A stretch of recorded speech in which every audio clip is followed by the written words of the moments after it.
ನಾವು ಕೊಡ್ತಿರೋ ಈ ಸಣ್ಣ ಆತಿಥ್ಯನ ನೀವು ಸ್ವೀಕರಿಸಲೇಬೇಕು. ರಾಜಕೀಯದಲ್ಲಿ ನಿಮ್ಮ ಸಪೋರ್ಟ್ ಇಲ್ಲದೆ ಹೋದರೆ ಏನೂ ಮಾಡೋಕ್ಕಾಗಲ್ಲ sir. So please do come.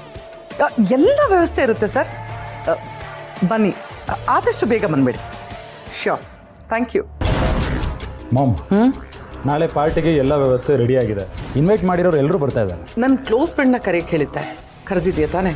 ನೀನು ಇಷ್ಟೆಲ್ಲ ಹೇಳಿದ್ಮೇಲೆ ಅವ್ರನ್ನ ಮರೆಯೋಕ್ಕಾಗತ್ತಾ? ಅವ್ರನ್ನ ಸ್ಪೆಷಲ್ ಆಗಿ ಇನ್ವೈಟ್ ಮಾಡಿದ್ದೀನಿ. ಮಾಮ್, ಇಷ್ಟು ವರ್ಷಗಳಲ್ಲಿ ನೀನು ಯಾರ ಬಗ್ಗೆನೂ ಇಷ್ಟೊಂದು ಇಂಟ್ರೆಸ್ಟ್ ತೋರಿಸಿ ಪ್ರೀತಿಯಿಂದ ಮಾತಾಡ್ದೋಳೆ ಅಲ್ಲ. ನಿಂಗೊಬ್ಳು ಕ್ಲೋಸ್ ಫ್ರೆಂಡ್ ಇದ್ದಾರೆ ಅಂದರೆ ನಂಗೆ ನಂಬಕ್ಕೆ ಆಗ್ತಿಲ್ಲ. ಇಷ್ಟೊಂದು ಕ್ಲೋಸ್ ಇದ್ದರೂ ನೀನು ಯಾಕೆ ಅವ್ರ ಬಗ್ಗೆ ಏನು ಮಾತಾಡೇ ಇಲ್ಲ? ಮಾಡಿ, ನಾನು Rajeshwari childhood friends. We were best friends. ನಾವಿಬ್ರು ಒಂದೇ ಸ್ಕೂಲಲ್ಲಿ ಓದಿತ್ತು. ನಾನು ಬೆಂಕಿ ಅಂದರೆ ಅವಳು ಬಿರುಗಾಳಿ. ನಾನು ಏನು ಯೋಚನೆ ಮಾಡ್ತೀನೋ ಅವಳು ಅದೇ ಥರನೇ ಯೋಚನೆ ಮಾಡೋದು.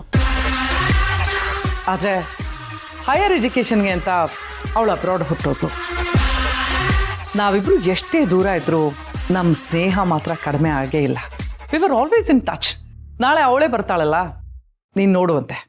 ಓಕೆ ಮಾಮ್, ನಿನ್ನ ಜೊತೆ ನಿನ್ನ ಹಾಗೆ ಇರೋ ಇನ್ನೊಬ್ಬರು ಸೇರ್ಕೊಂಡಿದ್ದಾರೆ ಅಂದರೆ ಸುನಾಮಿ ಎದ್ದೇಳುತ್ತೆ ಅಂತಲೇ ಅರ್ಥ.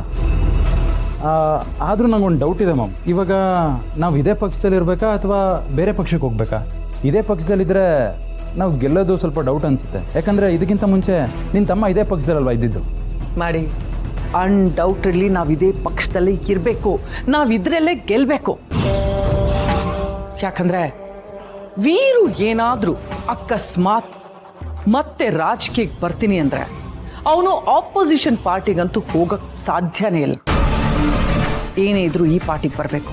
ಸೊ ನಾವಿಲ್ಲಿದ್ದೀವಿ ಅಂದರೆ ಅವನು ಖಂಡಿತ ಈ ಪಾರ್ಟಿಗೆ ಬರ. ಈಗಾಗಲೇ ವೀರು ಹೆಸರು ಕೆಟ್ಟು ಹೋಗಿದೆ. ಹಾಗಾಗಿ ಅವನ ಎಲೆಕ್ಷನ್ ನಿಲ್ಲಕ್ಕೆ ಸಾಧ್ಯನೇ ಇಲ್ಲ. ಸೊ ಈ ಕ್ಷೇತ್ರದಲ್ಲಿ ಗೆಲ್ಲೋ ಕುದುರೆ ನಾನೇ.